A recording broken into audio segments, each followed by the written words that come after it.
There is a particular kind of woman the frontier made without meaning to. Not soft, not hard, something in between, the way good leather gets after years of honest use. She did not choose the life she was living. She chose only to keep living it. And on a Tuesday morning in late October, when the cold had already begun to mean something, and the last of the season's work was pressing down on her from every side, Willa Marsh found a man at the edge of her road. He was wounded. He was quiet. And he was alone in the particular way that some men are alone, not by accident, but by long habit. She had 11 acres, a boy of 7, and a reputation the town had decided on without consulting her. Her husband had been dead 2 years, and the land was showing it. The fence posts leaned. The south pasture had gone patchy.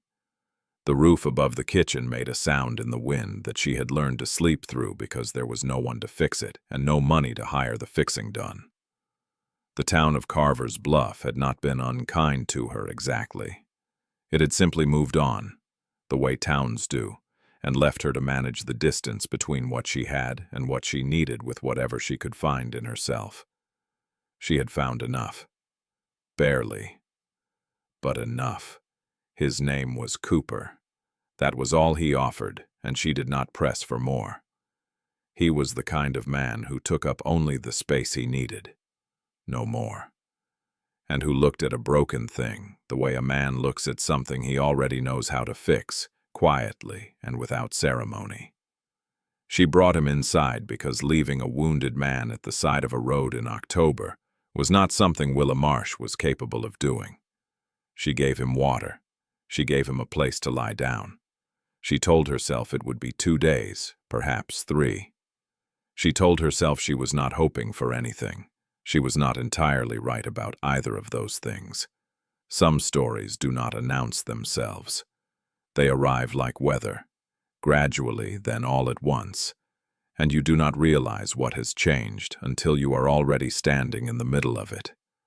There was no single moment when the Marsh farm became something other than what it had been.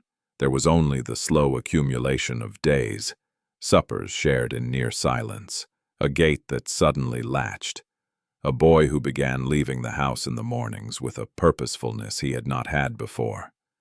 And somewhere in the unremarkable middle of all of it, something took root. The way things take root in difficult ground. Quietly and with more intention than anyone watching from the outside could see. What the boy said on that Thursday evening would not have meant much to someone passing through. It was a simple thing, said plainly, the way children say simple things, without armor and without apology. But in that small kitchen, with the fire going and the last of the supper still on the table, those few words landed the way a stone lands when dropped into still water. Not loud, not violent, but felt all the way to the edge. She found him on a Tuesday. The morning was the color of ash, the kind of October morning that does not bother with a sunrise but simply arrives, gray and decided, pressing down on the fields with the weight of what was coming. Willa Marsh had been up since before the light, the way she was up every morning, moving through the dark of the kitchen with the practiced quiet of a woman who had learned not to wake the boy unless she had to. She had put the fire on. She had put the water on. She had pulled on her late husband's boots, 2 sizes too large, stuffed at the toe with folded cloth, and gone out to see about the fence line along the eastern pasture, which had been worrying her since the week before when she had noticed the posts beginning to lean in a way that meant they would not last the winter without attention. She was not a woman given to fear. She had been frightened these past 2 years, but that was a different thing from being given to it. Fear she had learned to set down each morning the way you set down a heavy pail, not because it was gone, but because you could not carry it and work at the same time. She carried a practical list instead, the fence, the woodpile that was 3 weeks short of where it needed to be, the molasses running low, the seam in Eli's coat that had gone again at the shoulder. She walked the east field with that list, moving quietly behind her eyes, and did not expect anything unusual to be waiting for her at the edge of the road. He was lying just beyond the last post, on the near side of the ditch, half in the dead grass and half on the frozen mud of the wheel rut. He was on his side. He was not moving. For one long moment, Willa stood and looked at him, the way a person looks at something that does not fit.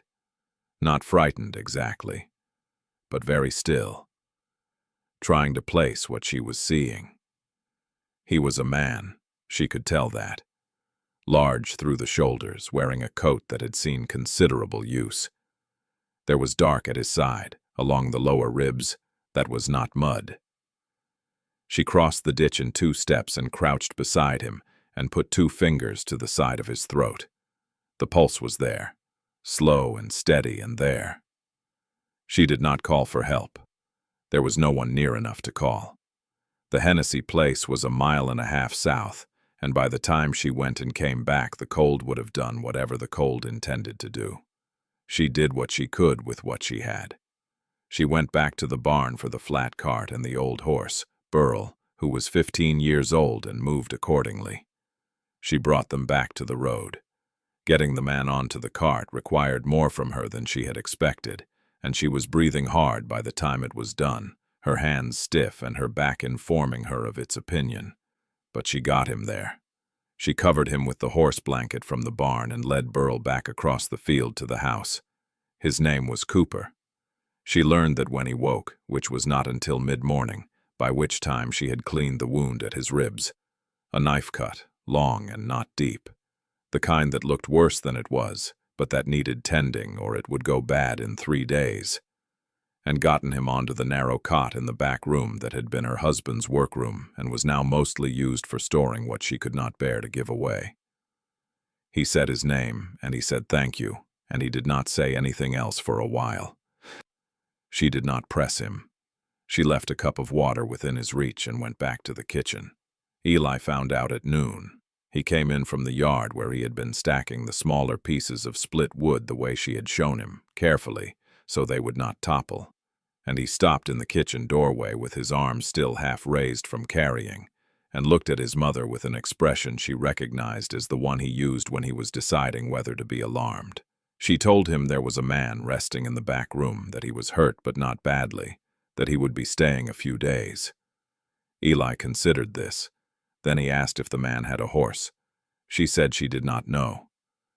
Eli nodded as though this were a reasonable uncertainty and went to wash his hands for the meal. She looked in on Cooper at supper. He was awake, sitting up against the wall with the kind of careful stillness of a man who had learned where his pain was and was working around it. She brought him a bowl of the bean soup she had made and a piece of bread, and set them on the low stool beside the cot. He thanked her again. He looked at the food the way a man looks at something he needed more than he intended to let on. And then he looked at her, and there was something in that look. Not gratitude exactly, or not only that she filed away without examining. She told him she would check the bandage in the morning. He said that was fine. She went back to the kitchen. He was the kind of man you did not worry about in the ordinary way. She understood that without being able to say how. He was quiet without being closed. He took up only the space he needed. When Eli worked up the courage to stand in the doorway of the back room that evening and stare at him with the frank appraisal that 7-year-old boys apply to anything new and interesting, Cooper looked back at him without performance, not trying to charm the boy, not ignoring him. Simply meeting his eyes the way a man meets the eyes of another person he respects. Eli stared for a long moment and then said, seriously, that his name was Eli Marsh. Cooper said it was a good name. Eli appeared to agree and withdrew. That night, after the boy was in bed and the fire had settled to coals, Willa sat at the kitchen table with the lamp turned low and did the accounting she did every few days. Not because it changed, but because keeping her eyes on it was the only way she knew to manage it. The numbers were what they were. The wood needed to be 2 cords more before the first hard freeze. The molasses and the lamp oil and the flour. The fence posts. The roof. She wrote it all down in the small ledger her husband had kept, and she had continued keeping, in her different hand, after he was gone. She did not write down the man in the back room. Some things do not belong in a ledger. But she was aware of him, the way you are aware of a fire you did not set yourself, uncertain of it and grateful for it, and not quite ready to name either of those things out loud. He was supposed to be gone in 3 days. That was what Willa had told herself, and it was a reasonable thing to have told herself, and it turned out to be wrong. On the 3rd day, his color was better, but the wound had swelled along one edge, the way wounds do when they are fighting with themselves about which direction to go. And she changed the dressing and told him another 2 days would be prudent. He did not argue. He did not seem like a man who argued about practical things. He said that was fine, and she went back to the kitchen and did not think too carefully about whether she was relieved. By the 4th day, he was on his feet. She came out of the barn in the early morning with the milk pail and found him standing at the fence that ran along the near side of the yard, looking at the post she had been meaning to reset for 3 weeks. He was not doing anything yet, only looking, his hands at his sides, his coat open despite the cold. He looked at that fence post the way a man looks at something he is trying to place. Not just the problem in front of him, but the series of problems behind it. How one thing had led to the next. He heard her come up and turned, and she told him he ought to be resting still. He said he had been horizontal long enough. She could not argue with that either. The repairs began without announcement. That was the only way she could describe it afterward to herself, in the quiet of the evenings. They simply began. The fence post went first, reset and tamped down, firm. Then the gate at the side of the barn that had been hanging wrong since the spring thaw, and which she had been opening with her hip for so many months that she had stopped noticing the effort. Then a section of the porch railing that had softened with rot and which she had been telling Eli not to lean against since July. Cooper worked the way certain men work, without commentary, without seeking notice, moving from one thing to the next with a steadiness that was almost like patience, but was really something more than that. It was more like purpose, like a man who had been still for too long and was glad of the using. She watched him the way a woman watches something she does not yet trust, but cannot find fault with. She watched for the angle, the way she had learned to watch for angles in the 2 years since her husband died, and she had understood that some men offered help the way a trapper offers bait, with a cost concealed underneath. But Cooper did not have that quality. He did not look at the farm the way Aldous Prine looked at the farm, with the calculating eyes of a man adding up what a thing was worth to him. He looked at it the way you look at something you are trying to understand, not acquire. She noted the difference and filed it and did not speak of it. Eli had decided on him by the end of the 1st week. Children decide these things faster than adults and with more accuracy. And Eli was a boy who had been doing a man's worrying for 2 years and knew something about character, or at least knew it when he saw it in the way that children know things. Not in words, but in the body, in the ease or tightness of the shoulders when a person walks in the room. His shoulders were easy around Cooper from the 5th day onward. By the 7th, he was following the man around the yard with the solemn helpfulness of a boy who has found something to do that matters, handing up nails and holding boards and asking questions in a steady, methodical stream that Cooper answered without impatience and without condescension, which was all Eli required. The town of Carver's Bluff began to talk on the 8th day. Willa knew this because Martha Hale came into the dry goods store on a Thursday, when Willa was there for lamp oil and molasses, and made the kind of conversation that is not really conversation at all, but a delivery. Martha was not a cruel woman. She was the kind of woman who believed she was being helpful when she was being harmful. which is a specific and difficult variety of person to deal with because you cannot simply call it what it is. She asked after Willa's health. She asked after Eli's coat. Then she said, with her eyes fixed on the shelf behind Willa's shoulder, that she had heard there was a man staying out at the Marsh place, and that she supposed Willa knew what people were saying. Willa said she supposed she did. She paid for the lamp oil and the molasses, and she did not say anything else, and she walked out of that store with her spine straight and her face easy, and she did not give Martha Hale the satisfaction of seeing her hurry. That evening she told Cooper what had been said. Not all of it, and not with any particular feeling in her voice, but she told him the shape of it, because she thought he had a right to know the shape of it. He listened without interrupting. He was sitting on the low stool near the fire, his hands loose between his knees, and he looked at the floor for a moment after she finished, the way a man looks at a thing he is deciding what to do with. Then he said that he could be gone by morning if she wanted. He said it without any weight on it, the way he said most things, as if it were simply a fact available to her, and not a feeling pressing up against a decision. Willa was quiet for a moment. Then she said the south fence still needed 3 new posts before the freeze, and she had not yet found the time. He nodded. That was the end of the conversation. Some things are too large for naming while they are happening. You can only see them clearly from a distance, from the later place you eventually arrive at, looking back. What was happening on the Marsh farm in those borrowed days in late October was not yet nameable, and neither of them tried to name it. There were suppers. There was the fire. There was Eli at the table doing his sums with the tip of his tongue between his teeth, and Cooper across from him reading the single newspaper Willa kept, because it was 3 months old, and she had not been able to bring herself to use it for kindling yet. There was the cold outside pressing against the windows, and the warmth inside that was simply warmth. Nothing more declared than that. Nothing less real for being undeclared. On the last night of October, she put a second candle on the porch railing. She did not think about why she did it until after it was done, and then she thought about it only briefly before going back inside.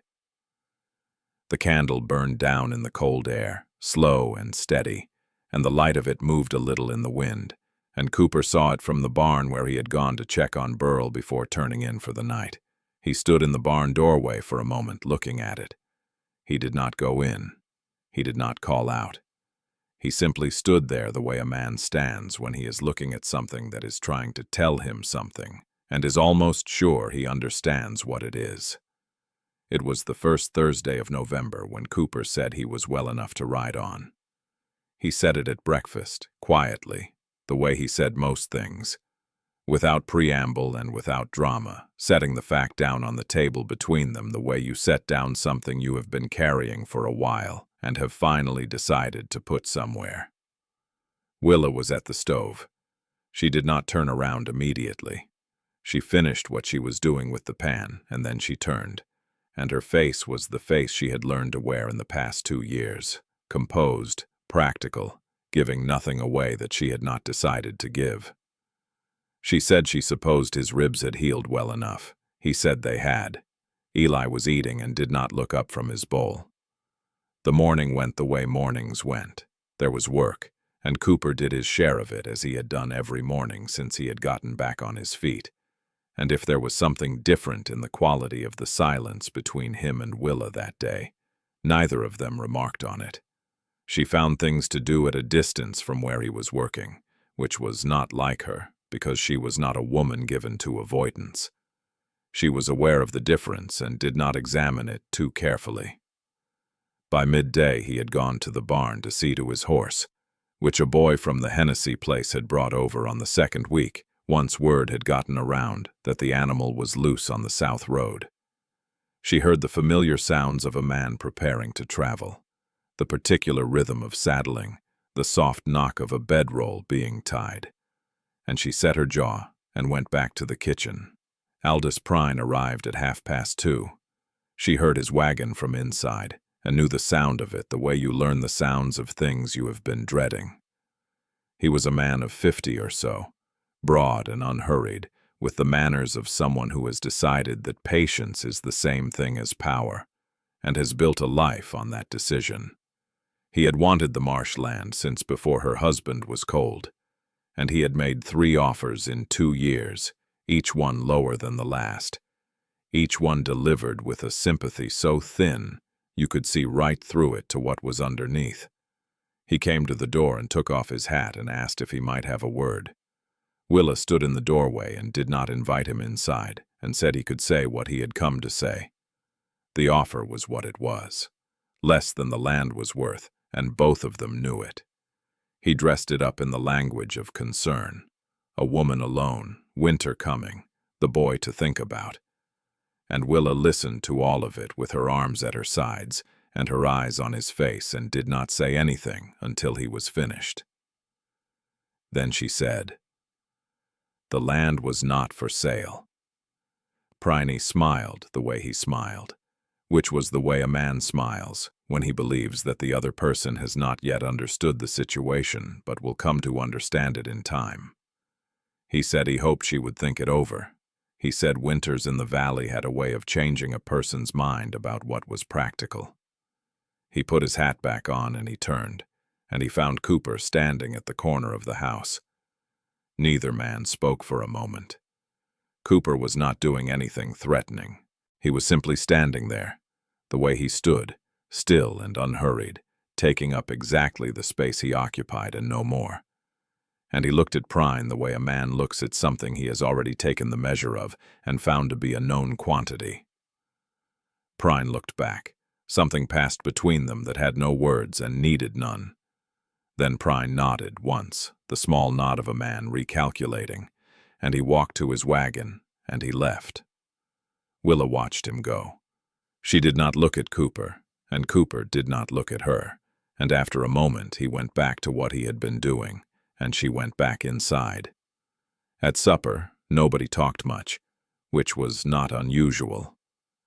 Eli ate with the focused attention he brought to most things, and Willa kept the food moving, and Cooper sat at his place at the end of the table and ate with the quiet steadiness that was simply who he was.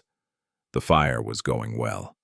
Outside, the wind had picked up and was moving through the pine stands to the north with a low and steady sound that meant the season was turning for real now, not practicing anymore. Willa refilled Cooper's cup without being asked. He thanked her. That was all that was said for a while.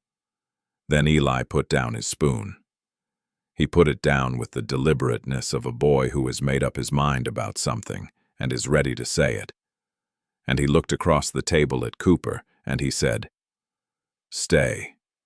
Just the one word, plain and clean, the way children say things when they have not yet learned to soften them or dress them up.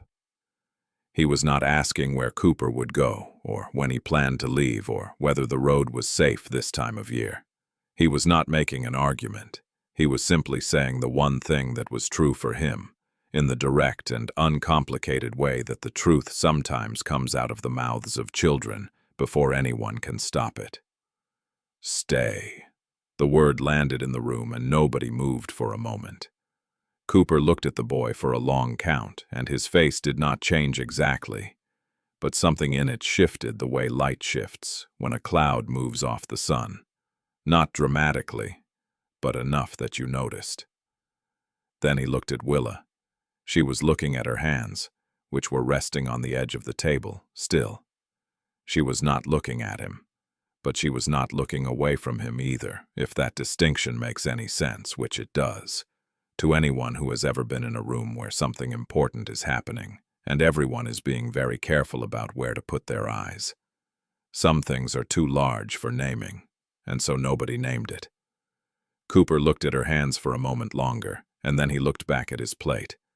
And the supper continued. She did not clear his plate from the table that evening. She cleared Eli's plate and her own, and she left Cooper's where it was. And if he noticed, and he noticed, he did not say anything about it. He helped Eli with the last of his sums the way he had taken to doing in the evenings. The two of them bent over the school paper at the end of the table while Willa washed up, and the fire burned, and the wind worked through the pines outside, and the night settled over the Marsh farm the way nights settle when something has changed inside a house, but the house has not yet caught up to it. He did not leave on the Friday. He did not leave on the Saturday. There was no announcement about this, no conversation where the decision was declared and agreed upon. He simply did not go, and the farm received this the way the farm received most things, without comment, by continuing to require what it had always required. The south fence needed the last 3 posts before the ground froze hard and would not take the work until spring. Cooper set them on a Friday morning in a cold that had real bite in it now, and Eli handed him the tamping bar when he needed it, and Willa brought them both something warm at midday and set it on the fence rail without ceremony and went back to what she was doing. The planting was the thing that settled it, though neither of them spoke of it that way. In the second week of November, when the ground was still workable in the mornings before the cold locked it again by afternoon, Cooper began preparing the kitchen garden bed for the garlic that needed to go in before the freeze if it was going to be any good come spring. This was not a task a man performed on land he intended to leave. Garlic planted in November does not come up until May or June. It is an act of commitment to a particular piece of ground and to the future that ground is going to have. Willa saw him working the bed from the kitchen window, and she stood there for a moment with her hands still in the flour she was working, and she looked at him the way a woman looks at something she has been trying not to hope for and has just realized she has been hoping for anyway. Then she went back to her bread. Prine came back on a Tuesday, which Willa had half expected. He was not a man who accepted a first refusal as a final answer, and he had the additional encouragement of believing, probably, that whatever the situation was at the Marsh farm, it was not the kind of situation that would hold. He came with the same hat and the same patience, and a number that was marginally higher than the last one, which was his way of showing good faith while still offering less than the land was worth. Willa met him at the door again, and again she did not invite him inside. She listened to the offer, and she said the land was not for sale. And she said it with a quietness and a finality that was different from the last time. More settled, somehow. Less like a woman holding a position and more like a woman simply stating a fact about the world. Prine studied her face for a moment. Then he looked past her shoulder into the yard, where Cooper was splitting wood at the far end, with the steady, unhurried rhythm of a man who has nowhere else to be. Prine looked for a long time. Then he put his hat back on and he nodded. And he left, and he did not come back. The town took a little longer, the way towns do. Carver's Bluff was not a cruel place as these places went, but it had its habits, and its judgments, and its women like Martha Hale, who kept both carefully maintained. What changed it in the end was not any single event, but the accumulation of ordinary things seen over time. Cooper at the mercantile buying lamp oil, Eli walking to school with his coat properly mended at the shoulder, Willa at Sunday service without the pinched look she had worn for 2 years, the look of a woman calculating how far her resources would stretch against the distance remaining. People noticed these things. They did not say they had been wrong about anything. They simply began to nod a little longer when they passed her on the street, to ask after the boy with something warmer than politeness. It was as close to an apology as the town was going to get, and Willa accepted it for what it was. It was Eli, in the end, who said the thing that could not be unsaid, and he said it on a Thursday morning in the 3rd week of November, with the first real snow coming down outside the kitchen window, the soft and serious kind of snow that means business.